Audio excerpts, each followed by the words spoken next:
ကလေအသားနဲ့ဆက်ထားဖြစ်တဲ့အတွက်ရှင်းရင်တဲ့စိတ်ပခုံးနဲ့စိတ်စားစရာမလို့အသားထူယူမလို့နော်အဲ့ဒါဆိုရင်ဒီပခုံးဆက်လက်မပါလက်ဆက်မပါသင်္ကန်းစာအတိုင်းမလုပ်မလဲဆက်လိုက်ပြီဒီမှာလဲဒါကိုဆက်လိုက်ပြီဆက်လိုက်ပြီးရင်ဒီနေရာကဘာရှိတ်ထိုးရမှာလဲဆိုတော့ဒီလေဘင်းရဲ့တပုံကိုသွားပြီးဒီရှိတ်ထိုးရမှာနော်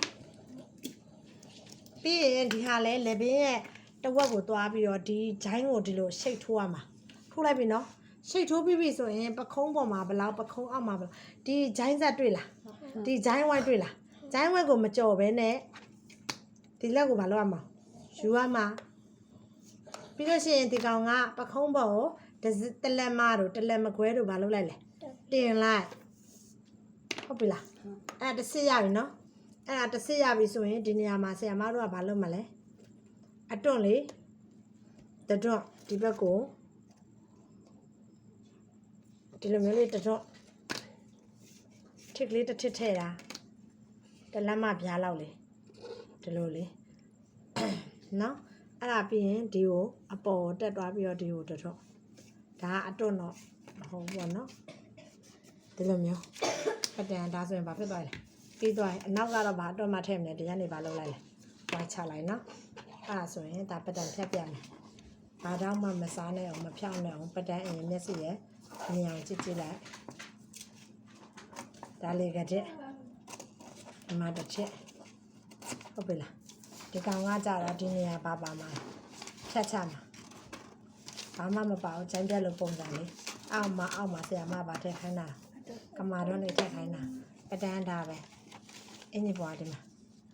မြင်မလားဒီကောင်ကတင်ကျုပ်ချုပ်မှာဒီကောင်ကကြည့်နေညက်ပြီးတော့ဒီကောင်အခန့်ထားပြီးတော့ဘာလို့လဲတင်ကျုပ်ချုပ်မှာဒီကောင်ဘယ်နှပိုင်းခွဲမှာတော့ဟောလာကြီးကတစ်ပိုင်းဒီမှာကတစ်ပိုင်းလက်ကတစ်ပိုင်းသုံးပိုင်းအောက်မှာဒီအပိုင်းမှာဘယ်နှပိုင်းထပ်ခွဲမှာနှစ်ပိုင်းထပ်ခွဲမှာ F1 F2 F3 F4 ထားလိုက်တော့ဟုတ်လားဒါဒီကအခန့်ပြပြီးဒီကောင်ကဘာချုပ်မှာတင်ကျုပ်ချုပ်မှာနော်အဲ့ဆိုအခန့်ဘက်ကဘယ်လောက်လိုရလဲ6စိတ်လောက်တီစာလိုရနော်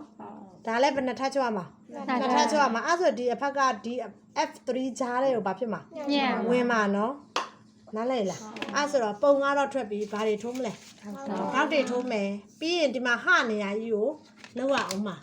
သိလားဟနေရာဒါကြီးကပတန်တစ်ဆက်တည်းယူတာဖြစ်တဲ့အတွက်ဟနေရာကိုဘာလုပ်တာလဲဆိုတော့ဓာတ်ဘာလုပ်တာစားတာဒီလိုစားလဲရတယ်ဒီလောက်လေးဘာလုပ်လဲစားလဲရတယ်နားလဲလားအဲ့ဒါကိုထိုးလိုက်ရင်ပတန်တစ်ဆက်တည်းဖြစ်မသွားဘူးလားအဲ့ဒါနဲ့နောက်ထပ်ဘာပုံနဲ့တူလဲဆိုရင်အထက်လေးလှုပ်လိုက်တာနဲ့တူဘူးလားဒီမဲ့ဒီပတန်ရပြီနော်ရပြီဆိုရင်ဂေါက်ထိုးမယ်ဒီကြောကအပေါက်ကြီးမို့လားပေါက်ကြီးဆိုတော့အပေါက်နဲ့တက်သွားပြီးတော့နည်းနည်းလောက်တောက်ထိုးမယ်တကယ်လို့အပေါက်နဲ့တူကမတွားအောင်ဆိုတောက်ကလေးနည်းနည်းဒီဘက်ကိုဘာလုပ်လိုက်လဲရွှေ့လိုက်ဒီတောက်ကိုနည်းနည်းရွှေ့လိုက်ရွှေ့ပြီးရင်တက်ဆွဲပြီးတော့ဟိုဘက်တစ်စိတ်ခွဲဒီဘက်တစ်စိတ်ခွဲလောက်ထိုးလိုက်ရင်ဒီဟာအတွက်မရအောင်လား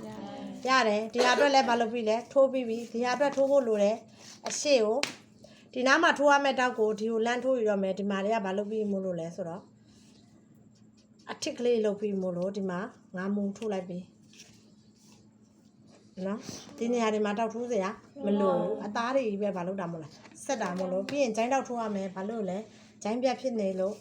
ဒီဘက်ကဂျိုင်းတောက်ဘာလုပ်ရမလဲထိုးရမယ်ဂျိုင်းတောက်ဖြစ်နေလို့နောက်ပြီးရင်ဒါနားရှေ့ကွဲတို့နောက်ကွဲတို့ဒီမှာဒီတောက်ထိုးလို့ရတယ်ဟုတ်ပြီလားအဲ့ဒါပဲနော်အဲ့ဒါကိုမှဒီဟာကိုရိုးကြီးမထည့်ခြင်းဘူးဆိုရင်ဒီပတန်အပိုင်းကိုယူပြီးလို့ရှိရင်ဒီအစကိုဒီဘက်ထိပ်ကိုခောက်